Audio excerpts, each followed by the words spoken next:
আসসালামু আলাইকুম, welcome back to my YouTube channel Madina cooking zone. আজ আপনাদের সাথে আমি হাজির হয়ে গেছি নতুন একটি রেসিপি নিয়ে, মূলা দিয়ে এবং ডাল দিয়ে সুস্বাদু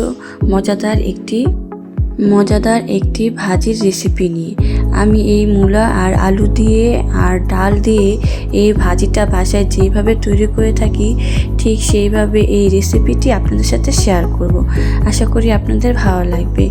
এই মূলা ভাজিটা কিন্তু সকালে রুটি বা পরোটা এবং দুপুরে গরম ভাতের সাথে কিন্তু ভীষণ মজার এবং সুস্বাদু। আশা করি আপনাদের ভালো লাগবে। তাহলে চলুন পুরো রেসিপিটা দেখে নিই। প্রথমে একটা প্যান বসিয়ে দিয়েছি, এর মধ্যে দিয়ে দিলাম পরিমাণ মতো সয়াবিন তেল। এরপর দিয়ে দিব পরিমাণ মতো পেঁয়াজ কুচিটা দিয়ে আমি ভালো করে একটু ভেজে নিব, যাতে সুন্দর একটা কালার আসে, ওরকম করে ভেজে নিব। এই তো পেঁয়াজটা ভেজে নেওয়া শেষ। এখন এর মধ্যে এক এক করে আমি সব প্রকারের মশলাগুলো অ্যাড করব। প্রথমে দিয়ে দিলাম পরিমাণ মতো লবণ, এরপর দিয়ে দিব 1 টেবিল চামচ আদা রসুন বাটা, এরপর দিয়ে দিচ্ছি 1 টেবিল চামচ হলুদের গুঁড়ো, এরপর দিয়ে দিব 1 টেবিল চামচ মরিচের গুঁড়ো, সব শেষে দিয়ে দিচ্ছি 1 টেবিল চামচ ধনিয়া গুঁড়ো।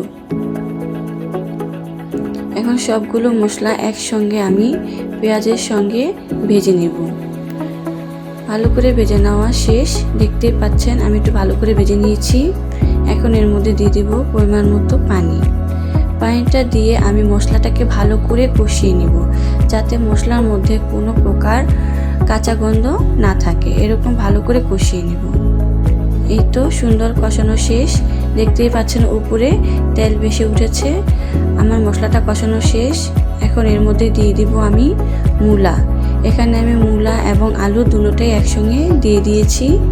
মূলাটাকে এভাবে কেটে নিয়েছি পাতলা পাতলা করে। এখন এর মধ্যে দিয়ে দিব মসুরির ডাল এবং 2-3টা কাঁচামরিচ দিয়ে আমি এখন সবগুলো উপকরণ একসঙ্গে ভালো করে নাড়াচাড়া দিয়ে মিশিয়ে নিব। এই তো দেখতেই পাচ্ছেন আমি কত সুন্দর করে মিশিয়ে নিয়েছি। এখন একটা ঢাকনা দিয়ে 10-15 মিনিটের মতো ভালো করে কষিয়ে নেব। তো 15 মিনিট পর আমি ঢাকনাটা উঠিয়ে দিলাম।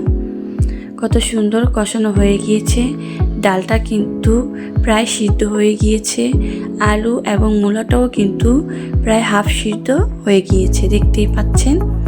এখন আমি নাড়াচাড়া দিয়ে এর মধ্যে দিয়ে দিব 1/2 কাপ পানিটা দিয়ে আমি একটু ভালো করে নাড়াচাড়া দিয়ে মিশিয়ে নেব। এখানে আর বেশি পানি দিতে হবে না, কারণ ডালটা আলু এবং মূলাটা কিন্তু হাফ সিদ্ধ হয়ে গিয়েছে। বেশি পানি দিলে কিন্তু ডালটা একেবারেই গলে যাবে এবং একেবারেই নরম হয়ে যাবে তরকারিটা একটু শুকনো শুকনো থাকলে খেতে ভালো লাগে এবং দেখতেও সুন্দর লাগে। এই তো মেশানো শেষ। এখন একটা ঢাকনা দিয়ে আমি 10 মিনিটের মতো রান্না করে নেব। এই তো চলে আসলাম আবার 10 মিনিট পর, ঢাকনাটা উঠিয়ে দিলাম।